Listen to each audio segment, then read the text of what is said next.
네, 어느덧 마지막 키워드인 개인정보 보호에 대한 발표 진행 순서입니다.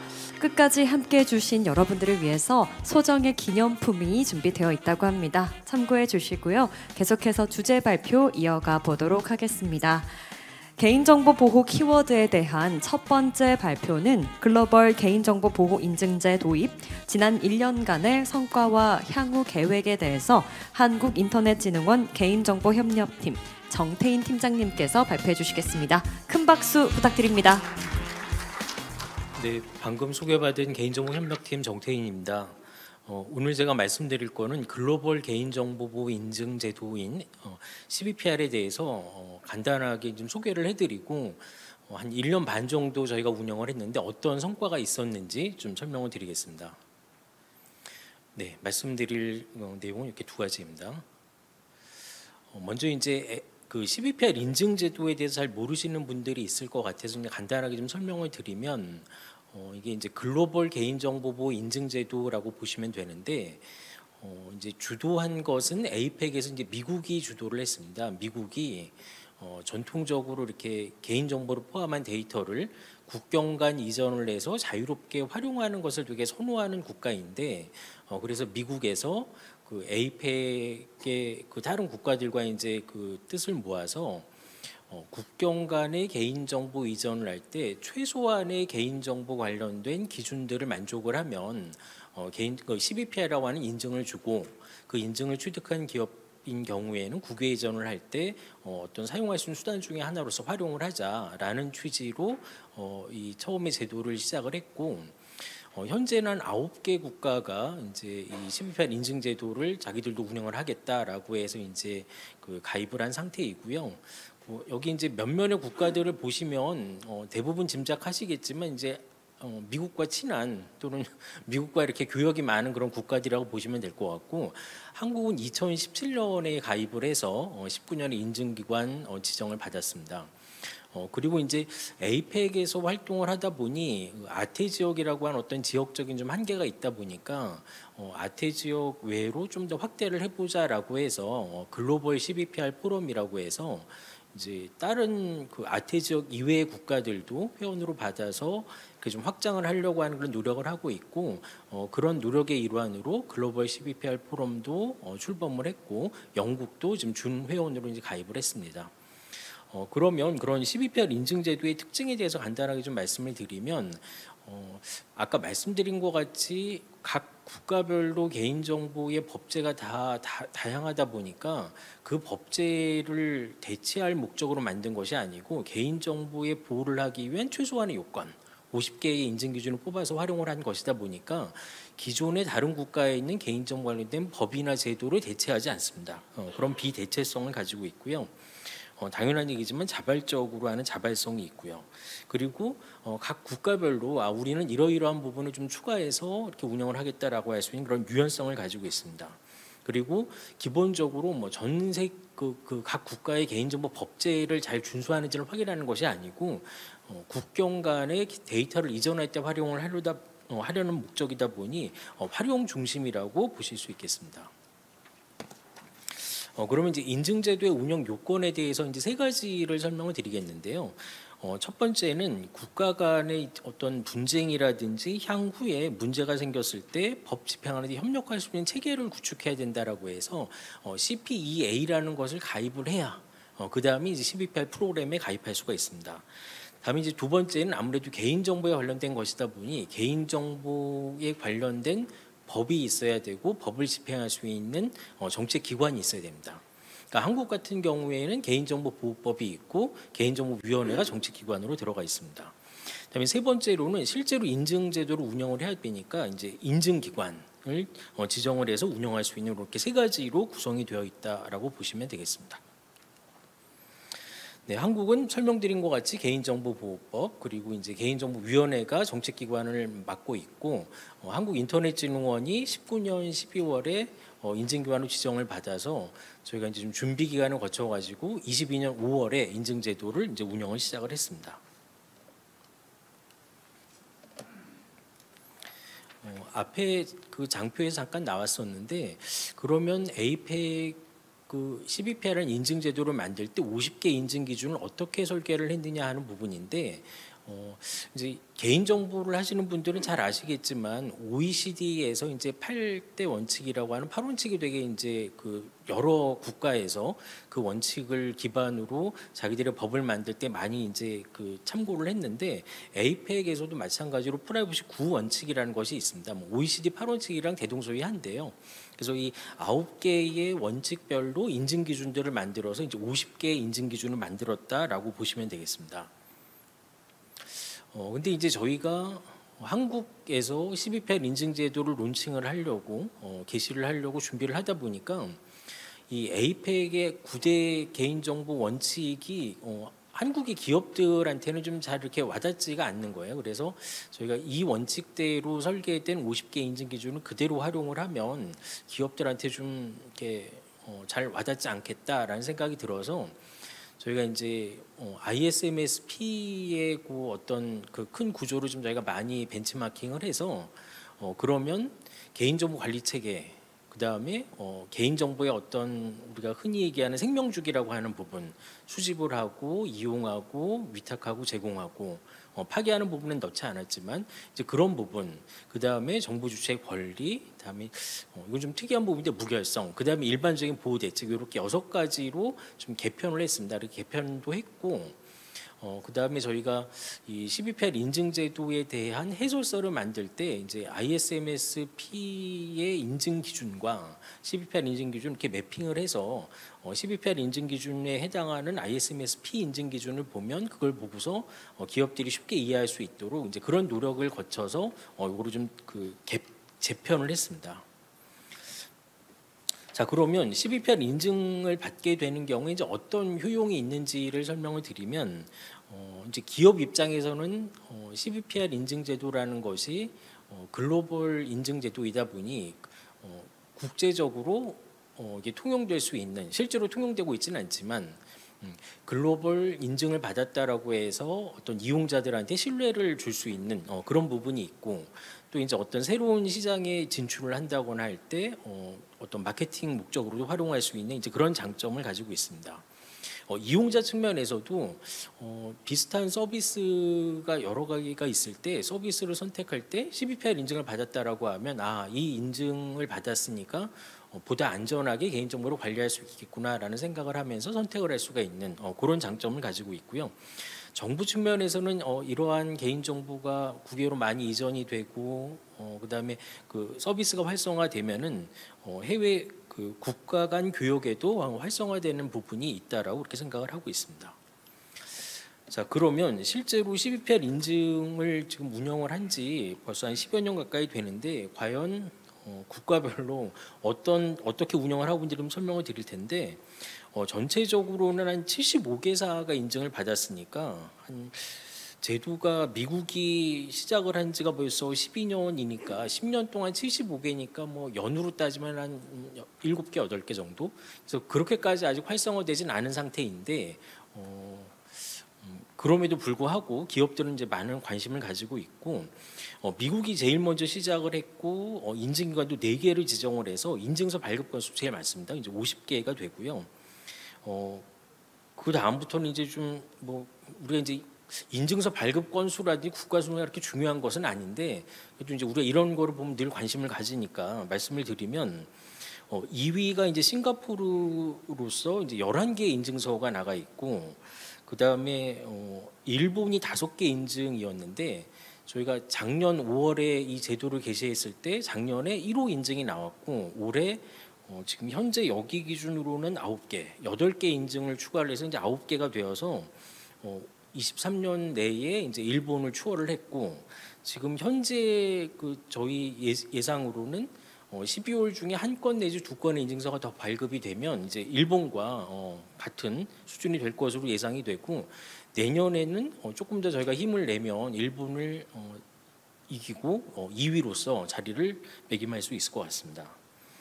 그래서 사실은 우리가 이제 뒤에 장표에서 설명을 드리겠지만 다른 국가들 특히 일본 같은 쪽에 관심을 많이 가지고 있어요. 한국은 시작한 지 얼마 안 됐는데 1년 6개월 만에 어떻게 이렇게 인증서가 많이 발급이 되고 기업들의 관심을 이렇게 많이 얻었느냐 라는 그런 질문도 저희가 많이 듣고 CBPR 인증 다른 국가들도 관심을 가지고 CBPR 인증 관련된 어떤 중요한 행사들이 있으면 한국의 어떤 노하우를 알려달라 이런 요구도 많이 받고 저희가 이제 그런 것도 많이 알려드리는 이제 그런 상황입니다.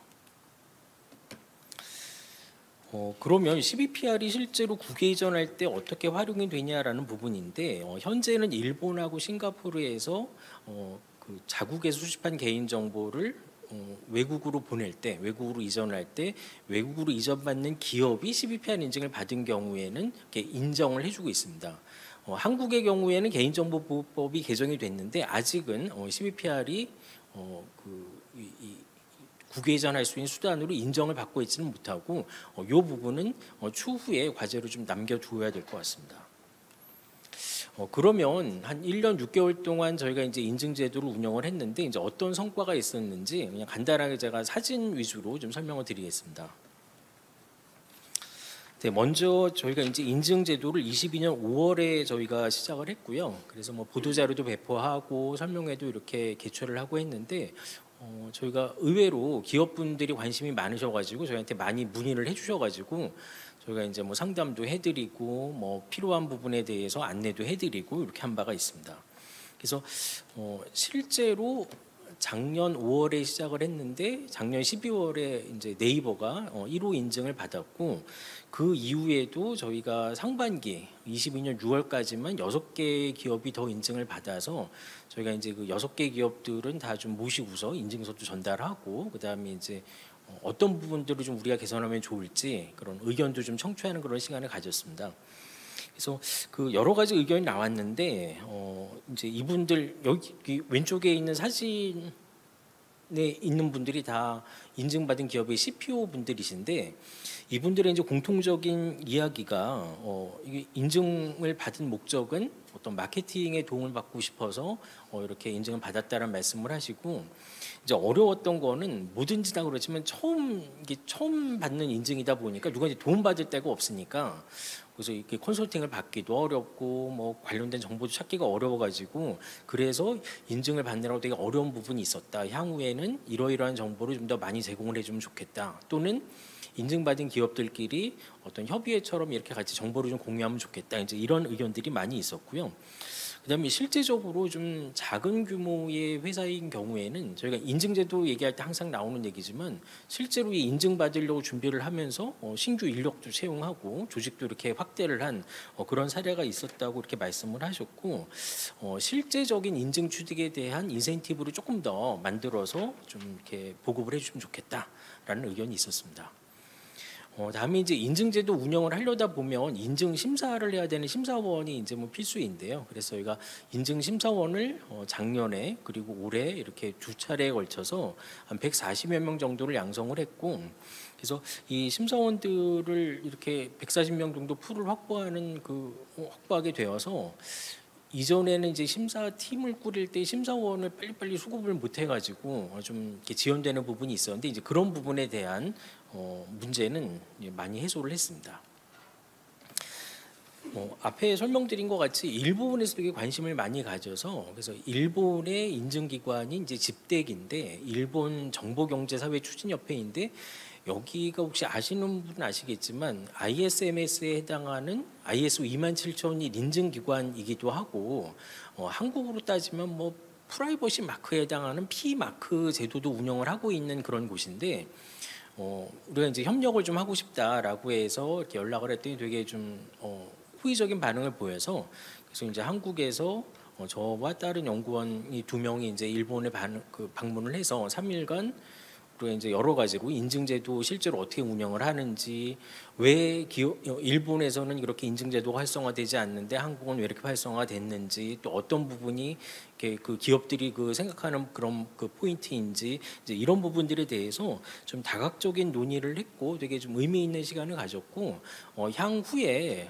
일본과 이렇게 좀 공동으로 협력을 해서 그 인증 제도를 운영할 때 실제적으로 심사할 때 어떤 부분을 어떻게 심사해야 되는지 그 심사 방법론에 대한 거를 좀 문서로 정리를 해가지고 향후에 한일 두 양국이 같이 좀 이렇게 문서로 제안을 하고 좀 더 이렇게 그 발전을 시켜보자. 이제 이런 이야기까지 나눴습니다. 네, 제가 말씀드릴 내용은 여기까지이고요.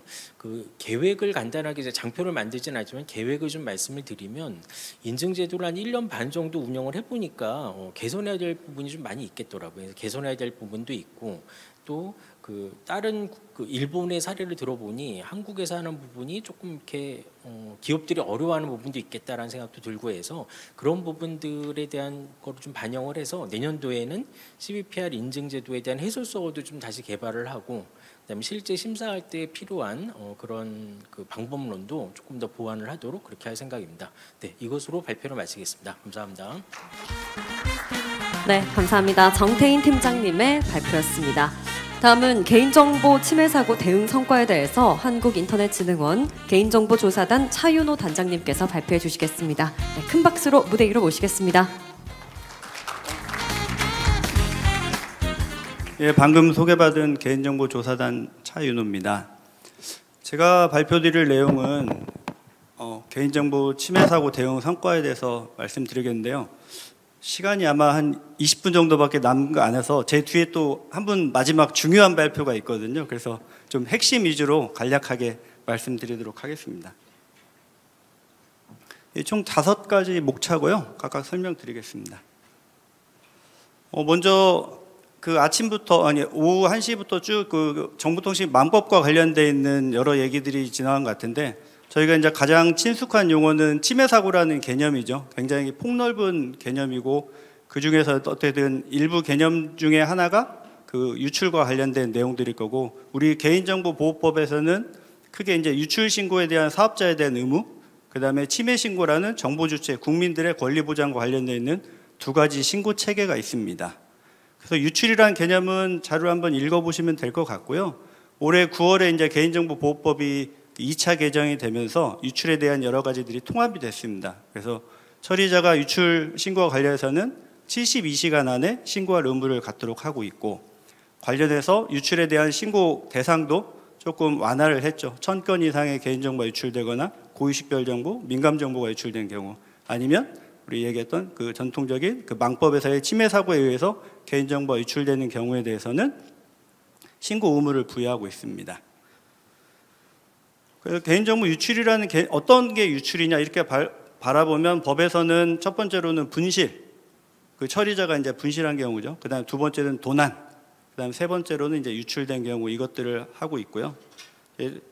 두 번째로는 침해 신고와 관련해서는 우리 법에서는 그 동안에 이제 그 정보통신망법에서는 그 어떤 정보통신 서비스 제공자라든가 사업자, 이 사업자들의 의무화 중심으로 돼 있긴 한데 개인정보보호법은 그러한 기술적인 조치 이외에 그 국민의 권리 보장, 프라이버시권, 헌법에서 얘기하는 기본권이거든요. 그 권리 보장을 어떤 식으로 할 것인가 이거에 대한 내용들을 좀 담고 있습니다. 그래서 그런 권리나 이익이 침해된 경우에는 그 개인정보 침해 신고센터에 신고할 수 있고 이에 대한 고충 해결이나 피해 구제를 받을 수 있습니다.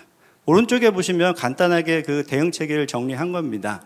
그래서 개인정보법 62조에 따라서 개인정보 침해 신고센터를 우리 키사에서 운영하고 있고요. 이 침해 신고는 연간 한 15만 건 정도 상담과 함께 들어오고 있습니다. 각각 섹터를 좀 해서 나눠보면 그 공공기관에 대한 조사 부분, 그 다음에 기업 처리자에 대한 부분, 그 다음에 플랫폼에 대한 조사로 크게 저희가 영역을 나눠서 업무를 수행하고 있습니다. 정보통신망법과 다르게 그 개인정보보호법에서는 이제 공공기관에 대한 부분, 개인정보보호법이 일반법이다 보니까 공공기관에 대한 개인정보 유출과 관련된 침해와 관련된 업무도 함께 수행하고 있습니다. 네, 이제 두 번째로 저희가 크게 사업을 3가지 하고 있습니다. 그 개인정보 노출과 관련된 탐지 조치 사업, 그 다음에 유출 신고에 대한 기술 지원, 세 번째로 침해 신고에 대한 고충 해결 이 3가지를 하고 있는데 첫 번째로 개인정보 노출 및 불법 대응 성과를 말씀드리겠습니다. 오른쪽 장표를 보시면 개인정보 노출 및 불법 유통 관련한 그 탐지 페이지들은 연간 한 18만 건 정도 되죠. 그 올해는 이제 11월까지 한 19만 건 정도를 탐지해서 저희가 삭제 조치를 하였습니다. 이 중에서 저희가 올해 좀 새롭게 한 내용은 그 다 아까 막 생성형 AI들 많이 얘기하셨는데 저희도 AI를 적용한 어떤 시스템을 구축하진 않았지만 실제로 그 생성형 AI가 적용되어 있는 뉴빙 서비스 아시잖아요. 2월부터 서비스 됐는데 관련해서 뉴빙을 가지고 저희가 이제 그 관리자 페이지에 대한 탐지 업무를 좀 해봤습니다. 실질적으로 그렇게 했더니 이제 마지막에 있는 350개 정도의 사업자의 관리자 페이지가 뉴빙에서 탐지되는 걸 확인하였고 약 한 500만 건 정도의 개인정보가 탐지됐습니다. 이 관련해서 조치를 거의 진행하였고요. 이제 보니까 이제 저희가 제일 관심 있는 부분은 개인정보 노출이 대응을 하다 보면은 크게 세 가지 유형이 있습니다. 첫 번째로는 그 처리자, 그 처리자에 속해 있는 관리자라든가 아니면 직원들, 그 취급자들의 그 부주의에 의한 사고가 한 50% 정도 됩니다. 그리고 어떤 이용자들, 국민들이 게시판에 개인정보를 함께 올려서 이렇게 올리는 부분들이 한 20% 되고요. 그렇지만 대형 사고들은 이런 그 시스템 개발 오류라든가 이런 것 때문에 관리자 페이지들이 노출되는 경우가 대형 사고의 주 원인입니다. 그래서 약 30% 정도가 되고 있고 대부분의 건수는 이쪽에서 나타납니다.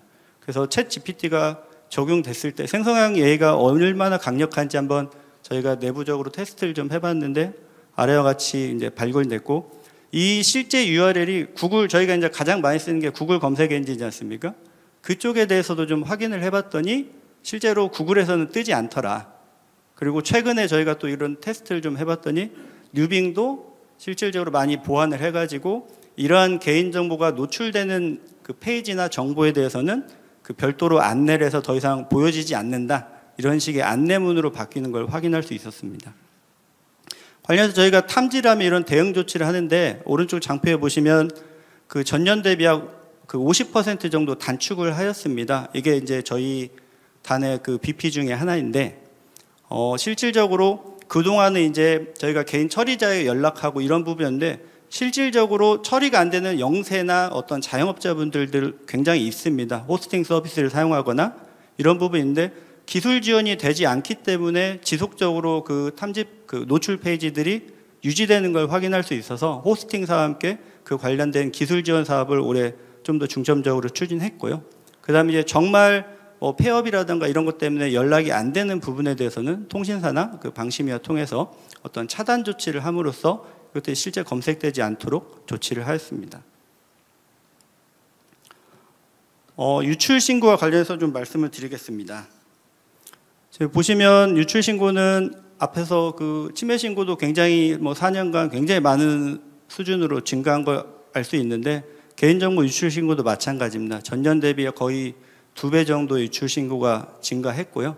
그다음에 이제 그 9월부터 법이 바뀌어가지고 개인정보와 관련돼서 이제 유출과 관련해서는 과징금 부분이 크게 이제 이슈가 될 것 같습니다. 그래서 9월부터는 이제 유출 사고가 발생했고, 그다음에 그 안전조치에 대한 의무 위반이 발생한 경우에는 과징금 전체 매출의 3%로 상향됐습니다. 다만 그 처리자가 안전조치 의무를 다한 경우에는 그러지 아니한다는 조금 완화된 조항까지 같이 들어갔습니다. 그러니까 어떤 제재의 규모와 수준은 좀 더 세게, 다만 좀 합리적으로 이게 비례성과 효과성의 그 원칙에 따라서 좀 합리적으로 좀 처분을 하자.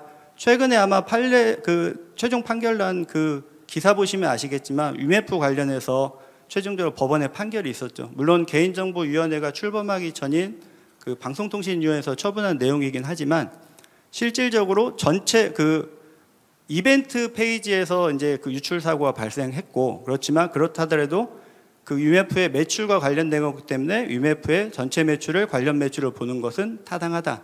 다만 이 처분의 규모, 제재의 규모가 실질적으로 어떤 피해라든가 이런 효과에 비해서는 너무 과하게 돼 있다. 그래서 그런 부분에 대해서는 너무 과하다고 인정하는 약간 이렇게 균형을 좀 가진 판결이 아마 기사에서 보셨을 겁니다.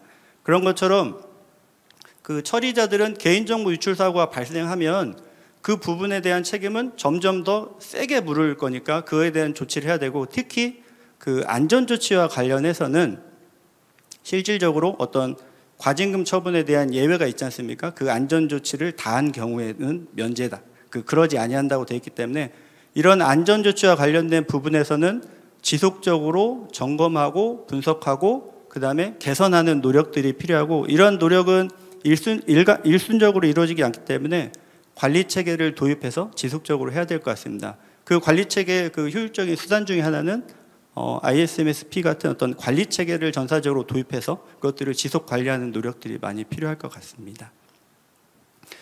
그 유출 사고의 유형을 보시면 약 해킹이 한 47% 과반 정도를 차지합니다. 그래서 이런 중요 분석들은 앞에서 했던 그 침해 사고 대응본부 쪽에서 관련 분석과 기술 보고서들을 저희 쪽에 좀 줘서 저희가 이런 관련 조치들을 하고 있고요. 저희가 이제 이런 해킹에 대한 유출 원인을 좀 보면 웹 취약점 공격이 한 50% 정도 전통적으로 가장 많은 거. 그다음에 관리자 페이지 접속이 한 15% 정도로 나타나고 있습니다. 그다음에 이제 또 중요하게 나타나는 부분 중에 하나는 크리덴셜 서빙 관련한 내용인데 이 부분에 대해서는 기사나 이런 것들 보시면 많이 아시겠지만 이제 큰 처리자, 큰 사업자, 대규모 사업자들은 어떤 취약점 공격으로 그렇게 개인정보가 유출되거나 이런 사례들은 그 자주 있진 않은 것 같습니다. 일어나긴 하지만. 그렇지만 크리덴셜 스토핑과 관련되어 있는 공격에 대해서는 큰 사업자들도 굉장히 많이 이 사고들에 대해서 알리고 있죠. 그래서 큰 사업자 정도면 꼭 우리 법에 의한 안전조치와 관련된 의무까지는 아니지만 이용자의 정보를 보호하고 기업의 정보를 보호하기 위해서 그 크리덴셜 스토핑을 방지할 수 있는 그 멀티팩터 인증이라든가 이런 부분에 대한 조치도 한번 고민해 봐야 될 필요가 있지 않을까 싶습니다. 실례로 2022년도 개인정보위원회의 처분 내역을 좀 분석해 보면 약 한 200건 정도가 그 처분이 됐는데 그 중에 66%는 안전조치 의무 위반과 관련된 사항이었습니다. 그래서 이런 안전조치는 좀 더 신중하게 다룰 필요가 있겠습니다. 예, 개인정보 침해 신고와 관련해서는 앞에서 개인정보 침해 신고센터를 운영하고 있다고 했는데 약간 저희가 한 15만 건 정도 연평균 하고 있고요. 그 침해 유형을 좀 살펴보면 영상정보 처리기기 제한이 한 22% 정도, 그다음에 안전조치 미흡과 18% 정도, 정보주체의 권리보장 한 14% 정도 차지하겠습니다. 앞에서 말씀드렸던 정보주체의 권리보장은 열람정정, 처리정지, 삭제 이런 정보주체의 권리보장과 관련되어 있는 부분이라서 이런 부분에 대한 대응 프로세스를 정비를 한번 하고 이것들을 하는 게 중요할 것 같습니다. 관련해서 저희가 연간 한 10만에서 15만 건 정도의 침해 신고를 받기 때문에 정책 관리도 굉장히 중요합니다. 그래서 올해 크게 3가지 정도를 했는데요. 그 앞에서 주차장 CCTV 관련해서 주차장에 대한 어떤 시스템적인 보호도 필요하지만 이 데이터를 우리 국민들의 좀 생활 안전이라든가 편리 이것들에 대해서 쓸 수 있게 하자는 부분에서 좀 제한적으로 그 차량 접촉 사고라든가 이런 부분에서 좀 CCTV를 좀 볼 수 있게 좀 제도 개선을 하자 국회와 그 국무조정실에 좀 제안을 했던 부분이 있고요. 그다음에 아마 내년에는 4월에는 총선이 있을 겁니다. 관련해서 선거운동 문자 관련해서 어떤 침해들, 그다음에 일단 선거운동 문자를 받으면 첫 번째 그렇게 생각하시죠. 이 정보를 내 전화번호를 어떻게 알았지? 심지어는 내가 예전에 살던 지역인데 그 지역에서 출마한 후보자가 문자를 보내네? 이런 의구심들이 많이 들잖아요. 그런 부분에 대해서는 좀 저희가 생각하기에는 공직선거법 안에서 그 선거 유인물을 2회 정도 보내주는 그런 근거들이 있듯이 지금 공직선거법 안에는 선거 문자 발송에 대한 근거는 있지만 이 발송하려면 전화번호가 필요하잖아요. 그 전화번호에 대한 수집 처리에 대한 구체적인 내용이 없기 때문에 국민들이 그런 불편을 겪는 거 보니까 그런 공직선거법 안에서 이런 부분을 좀 해결해야 될 필요가 있지 않겠냐 싶습니다. 마지막입니다. 그 향후과제 관련해서는 저희가 이런 얘기들을 하죠. 저희가 그 통계청 22년도 통계청의 그 사회조사, 그 중에서 사회 안전에 대한 인식도를 조사한 걸 보면 50% 위험하다고 느끼는 50%가 넘는 유일한 항목은 개인정보 유출입니다. 그리고 우리 정보보안과 관련해서는 약 37% 정도의 불안을 느끼고 있고요. 우리가 한 3년간 고통을 받았던 코로나와 관련해서는 신종 질병과 관련해서도 약 한 49% 정도로 50%가 넘지 않습니다.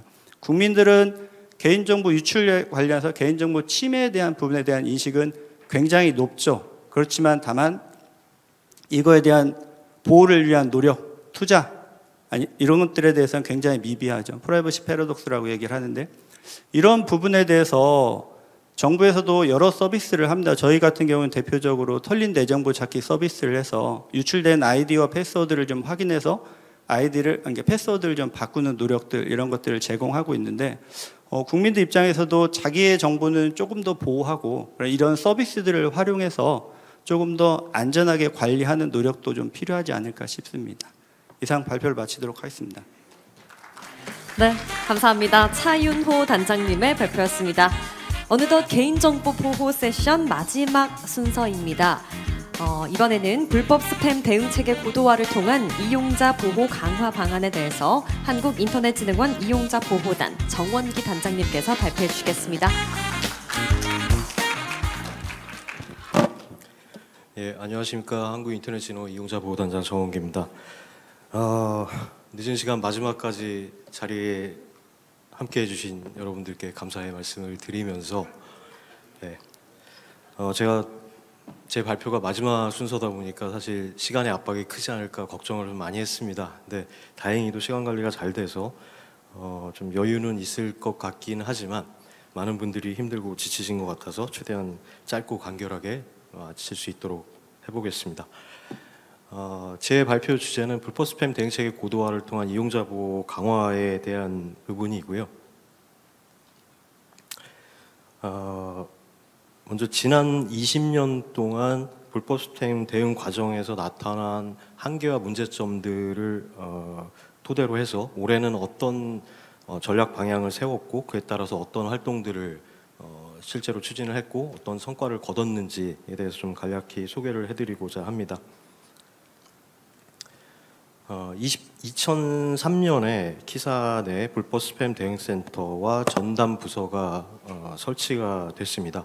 그 이후로 올해가 이제 20년이 되는 해였는데요. 자료에서 보시는 바와 같이 그동안의 정책이나 제도, 규제, 기술 등 여러 방면에서 다양한 스팸 대응 정책과 활동들이 이어져 왔습니다. 그럼에도 불구하고 여전히 이제 스팸은 큰 이제 국민 불편을 야기하고 있는 부분이라서요. 그동안 이제 대응과 맞물려서 추이가 어떻게 됐는지 좀 간략하게 좀 보여드리고자 합니다. 먼저 그 오른쪽 편에 있는 수신량 추이를 보시면은 이게 스팸이 초기에는 스팸이라고 하면은 대부분 다 이메일 스팸을 지칭하는 말이었습니다. 근데 이후에 이제 휴대전화 보급이 이제 보편화되고 특히 이제 스마트폰이 활성화되면서 좀 더 즉각적이고 직접적인 광고 효과를 노릴 수 있는 휴대전화가 스팸 매체로 더 많이 이용이 되기 시작을 했고, 그래서 보시면은 그 격차가 이제 점점 줄어들어서 21년부터는 오히려 이제 휴대전화 스팸이 이메일보다 더 수량이 이제 압도하는 것을 보실 수가 있습니다.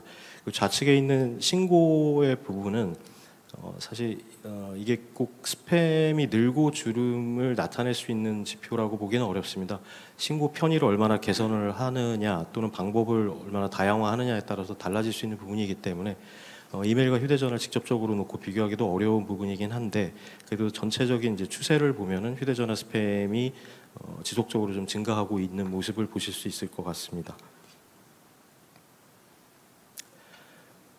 예. 앞에서 보셨듯이 이메일 스팸은 이제 크게 줄어들었고, 사실 이거에 따른 불편도 별로 느끼지 못하고 있는 게 현실인 것 같습니다. 그래서 최근에 그 스팸 대응이라고 하면 보통 다 휴대전화 스팸에 집중이 되어 있고요. 그러다 보니까 오늘 발표 또한 좀 휴대전화 스팸 대응에 국한해서 집중적으로 좀 말씀을 드리고자 합니다. 저희는 올해 이제 본격적으로 사업을 수행하기에 앞서 보여드렸던 것처럼 최근 휴대전화 스팸의 이제 동향이나 그다음에 그 20년 동안 꾸준히 이렇게 대응을 해왔음에도 불구하고 여전히 극복하지 못한 한계와 문제점이 무엇인가에 대해서 좀 돌아봤습니다. 먼저 첫 번째로 보면은 최근의 스팸은 본래의 목적인 이제 광고로서의 기능보다도 디지털 또는 일반 그 민생 범죄 관문으로서 이용되는 사례가 많이 늘어나고 있습니다. 법률에 의해서 애초에 광고나 유통이 금지되어 있는 재화나 서비스들을 스팸으로 그 광고하는 것은 물론이고, 최근에는 오히려 이제 그 휴대폰에 악성 코드를 심거나 개인정보를 탈취하는 것을 목적으로 하는 스미싱이나 보이스피싱 미끼 문자 같은 비중들도 굉장히 늘어나고 있기 때문에 이용자들이 범죄에 타깃이 되는 사례도 많이 증가하고 있습니다. 두 번째는 저희가 휴대전화 단말기에 간편신고라는 기능을 도입한 게 2007년입니다.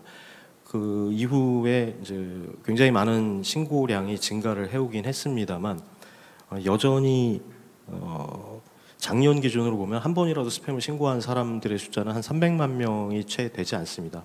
전체로 보면 한 4% 수준에 불과한 것이고요. 특히 저 아이폰과 같은 외산폰은 간편신고 기능이 없기 때문에 신고를 하기 어려운 그런 좀 사각지대가 있는 것도 사실입니다. 그래서 이용자 편의의 측면도 있겠지만 그 효과적으로 스팸에 대응하기 위해서는 보다 많은 그 양질의 데이터 확보가 필요합니다. 그렇기 때문에 이런 그 신고 처리와 사각지대를 없애기 위해서도 신고에 대한 편의성은 더 늘려야 될 필요가 있다라는 판단이 들었습니다. 또한 그 스팸 역시 그 전송 기법이나 각종 이제 뭐 매체 수단들이 굉장히 진흥화되고 교묘해지고 있습니다. 그러다 보니까 이제 필터링을 하기도 좀 어려운 측면이 있고요. 실제 저희가 신고를 받아서 적발을 하거나 처벌을 하기도 굉장히 좀 어려워지고 있습니다. 특히 최근에는 타인의 명의나 번호를 도용한다거나 아니면은 잘 알려진 공공기관, 금융기관을 사칭해서 정상 문자와 구별이 어렵게 해서 보내는 유형들이 많기 때문에 이런 것들이 점점 더 어려워지고 있는 것이 현실입니다. 그래서 이러한 한계와 문제점들을 극복하기 위해서 저희는 올해 초에 그 스팸 대응 체계를 어떻게 고도화할 것인지 전략을 3가지 방향으로 좀 잡아봤습니다. 첫 번째는 신고의 편의성을 높이고 사각지대를 줄임으로써 신고 데이터 확보를 늘리고 이것을 공공과 민간에 적극적으로 개방을 해서 각종 민생 규제에 활용될 수 있도록 하는 한편 부가가치 창출에도 기여를 하는 것입니다. 두 번째는 민간 분야와 협력을 강화해서 오차단 리스크는 낮추면서도 적극적인 필터링이 가능할 수 있도록 지원하는 것이 되겠습니다. 마지막 3번째는 이렇게 데이터 확보를 늘리다 보면은 실제로 그 스팸 신고건이 급격하게 이제 늘어날 수 있기 때문에 이것을 효율적으로 처리하기 위해서 어떻게 할 것인지에 대한 부분을 고민을 하고 그래서 업무 효율성을 높이는 것을 목표로 잡았습니다. 지금부터는 앞서 말씀드린 그 3가지 전략 방향에 따라서 실제로 어떤 활동들을 추진을 했고 그 성과가 어땠는지를 좀 말씀을 드리고자 합니다. 먼저 첫 번째는 보다 많은 양질의 스팸 신고 데이터를 확보하기 위해서 그리고 또 사각지대를 좀 해소하기 위해서 첫 번째로 앞서 말씀드린 휴대폰 단말기 내에 있는 간편 신고 기능의 UI를 획기적으로 좀 변경을 했습니다. 기존에는 문자를 수신하면 그 문자를 길게 누르면은 메뉴들이 나타나게 되고요. 그걸 스크롤해서 제일 하단으로 내리면 스팸 신고 버튼을 볼 수가 있었습니다. 근데 이번에 이제 개선한 부분은 문자 메시지를 확인하는 바로 그 화면에서 제일 상단에 스팸 신고 버튼을 배치를 함으로 해서 직관성과 접근성을 더 향상할 수 있었습니다. 그리고 또 여러 개 스팸을 묶어서 한 번에 신고할 수 있는 앱을 개발해서 배포를 했는데요. 안드로이드용과 iOS용 2가지로 이제 배포를 했고 현재까지 한 3만 건 정도의 다운로드가 있었습니다. 이 부분은 특히 이제 그 아이폰 이용자들, 간편 신고 기능을 이용할 수 없는 아이폰 이용자들 같은 경우에는 사각지대 해소에 조금이나마 도움이 될 수 있지 않았나 싶습니다. 그래서 그 결과로 신고 건수는 작년에 3,800만 건에 비해서 한 8배 정도가 증가를 했고 신고인 수 역시 300만 명에서 3배 정도, 1,000만 명 정도로 3배 이상 늘어나게 되었습니다. 그리고 이렇게 확보한 데이터는 공공과 민간 분야의 다양한 용도에 맞게 맞춤형으로 저희가 제공을 했습니다. 이제 11개 공공기관들은 작년에 비해서 12배 이상 증가한 한 공유 데이터를 기반으로 해서 불법 도박, 주가 조작, 불법 의약품 유통 등에 대한 단속이나 범죄 수사에 활용을 했고요. 특히 올해부터는 데이터 개방이라고 하는 정부 정책에 적극적으로 좀 부응해서 민간을 대상으로 데이터 개방을 좀 확대를 하기 위해서 노력을 했고, 그 결과로 신규 서비스 개발이나 R&D 등을 통한 부가가치 창출에 어느 정도 좀 기여한 부분이 있다고 말씀드릴 수 있겠습니다. 다음은 민간 협력을 통한 스팸 필터링 고도화에 관한 성과입니다. 최근 스팸은 도용이나 사칭에 의한 유형이 상당히 많은 비중을 차지하고 있습니다.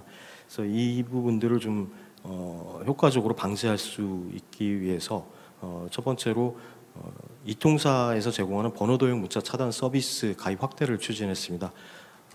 이 서비스는 무료로 제공되는 부가 서비스인데요. 13년부터 이통사가 제공을 하고 있습니다. 근데 아마 여기 계신 대부분들도 아마 잘 모르고 계실 겁니다.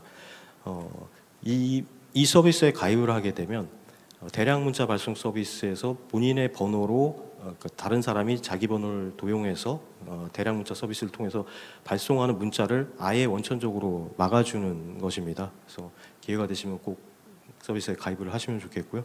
그래서 이 서비스에 더 많은 사람들이 가입할 수 있도록 저희가 이통삼사랑 공동으로 홍보도 추진했고, 뭐 이런저런 노력들을 통해서 올해 한 60% 정도가 증가를 했습니다. 그래서 13년부터 한 10년 동안 160만 명 정도에 그쳤었는데 올해는 250만 명 정도까지 끌어올릴 수 있었고요. 여기서 가장 또 고무적인 것은 12월 초부터 이제 반영이 됐는데, 앞으로는 휴대폰을 개통할 때 가입 신청서 상에 이 서비스에 대한 안내가 들어가고 서비스에 가입할지 말지를 선택하는 것이 필수로 반영이 됐습니다. 그래서 내년부터는 이 가입자 수가 급격하게 이제 늘 수 있지 않을까 좀 기대를 해보고 있습니다. 그래서 이 부분에 대한 것은 정부에서 추진하는 적극행정 우수 사례로 선정이 돼서 인사혁신처장 상을 수상한 바도 있습니다. 네. 두 번째는 공공기관이나 금융기관을 사칭해서 보내는 것을 이제 막기 위해서 문자의 안심마크, 이제 확인된 문자라는 걸 표시해주는 안심마크 서비스를 작년에 저희가 도입을 했습니다. 근데 이게 좀 많이 알려지지 않은 데다가 이걸 적용을 하려면은 어느 정도의 좀 비용적인 부분이나 투자가 들어가야 되는 부분입니다. 그래서 주저하는 부분들이 많아서 작년에 18개 기관밖에 이제 참여를 하지 않았는데, 올해는 좀 적극적으로 홍보 안내하고 설득하는 작업들을 통해서 확정을 지은 기관이 총 올해 260여 개가 늘어날 수 있었습니다. 그래서 앞으로는 안심마크가 적용된 문자를 좀 더 많이 받아보실 수 있으리라고 생각이 됩니다. 두 번째는 삼성과의 협업 모델인데요. 사실 스팸에 대한 대응에 있어서 가장 중요한 부분 중에 하나는 전송 과정에서 이걸 기술적으로 필터링하는 것이라고 할 수가 있습니다. 그래서 이런 스팸 문자를 막기 위해서 그동안 통신사에서는 다양한 필터링 서비스들을 제공을 해왔습니다. 그럼에도 불구하고 정상 문자가 오차단되는 그 문제 때문에 적극적으로 필터링하기 어려운 측면들이 좀 많이 있었습니다. 100개의 스팸을 걸러내더라도 한 개의 정상 문자를 잘못 차단하게 되면 그 부담이나 피해가 엄청나게 클 수 있기 때문에 통신사 입장에서는 그런 좀 한계가 있었던 부분입니다. 근데 이거를 이제 보완하기 위해서 삼성전자와 저희가 데이터 공유 및 협업을 통해서 단말기 내에 스팸과 같은 이제 악성 문자를 필터링해주는 기능을 추가로 집어넣기로 했습니다. 그래서 이 서비스는 사실 세계 최초로 도입하는 것이 되겠고요. 저희가 이제 신고를 통해 확인된 스팸 정보를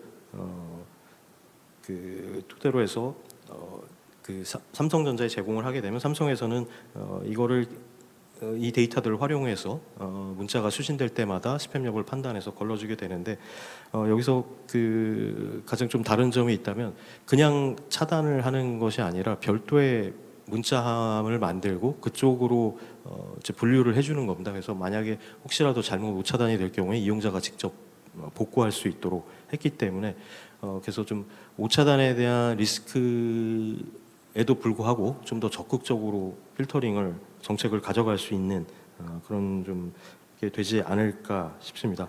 그래서 이 기능은 내년 2월부터 출시되는 아마도 갤럭시 S24 모델부터 신규 반영이 될 것이고요.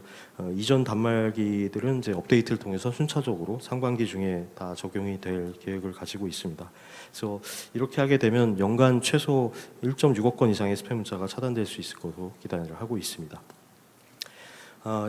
이런 사전적 예방과 필터링에도 불구하고 뭐 스팸을 막아내는 데는 여전히 또 한계가 있습니다. 그러다 보니까 스팸이 그래도 수신자에게 도달이 되면 저희한테 신고를 할 수 있고, 그러면 저희는 신고된 걸 바탕으로 해서 더 이상 추가적인 발송이 되지 않도록 억제하는 게 또 중요한 부분입니다.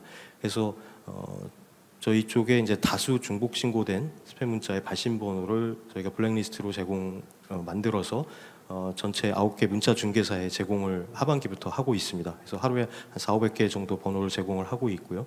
그러면 문자 중개사는 어느 서비스에서 올라오든지 해당 번호로부터 발송되는 모든 문자의 발송은 차단을 하게 됩니다. 그래서 지금까지 총 한 300만 건 이상의 문자 발송이 억제가 될 수 있었습니다. 마지막으로 업무 효율화에 대한 부분일 수 있겠는데요. 앞서 설명드린 대로 이제 신고가 급증을 했기 때문에 사실 이 부분은 내부적으로는 업무 부담이 되게 이제 가중되는 것이 사실입니다. 그래서 뭐 인력 증원이나 추가적인 리소스 투입이 여의치 않은 상황에서 이 많은 신고건을 효율적으로 처리하기 위해서 우선적으로 중복 신고가 많은 건부터 우선 처리할 수 있도록 관련 시스템과 프로세스를 정비를 했고요. 그다음에 AI 기술을 활용해서 스팸 유형 분류의 정확도를 향상시키는 작업들을 통해서 모든 신고건을 기한 내 100% 처리할 수 있었습니다. 그리고 최근에는 스팸의 80~90% 정도가 대량 문자 서비스를 통해 발송이 됩니다. 이 업계는 9개 문자 중개사 밑으로 한 1000개 이상의 재판매사들이 굉장히 복잡한 다단계 구조로 얽혀 있다 보니까 저희가 실제 스팸을 보낸 사람이 누군지를 확인하는 것이 굉장히 좀 어렵고 시간이 많이 걸리는 작업이었습니다. 그래서 이 문제를 해결하기 위해서 작년부터 이제 문자에 사업자별 식별 코드를 삽입하는 제도를 도입을 했는데, 이게 사업자들의 반발도 심하고 좀 이해도 떨어지고 투자도 필요한 부분이다 보니까 이 적용하는 게 좀 저조했습니다. 그래서 하지만 이제 올해 뭐 다각적인 설득과 지원을 통해서 연말까지는 모든 사업자가 다 적용을 완료할 수 있을 것으로 좀 예상을 하고 있고요.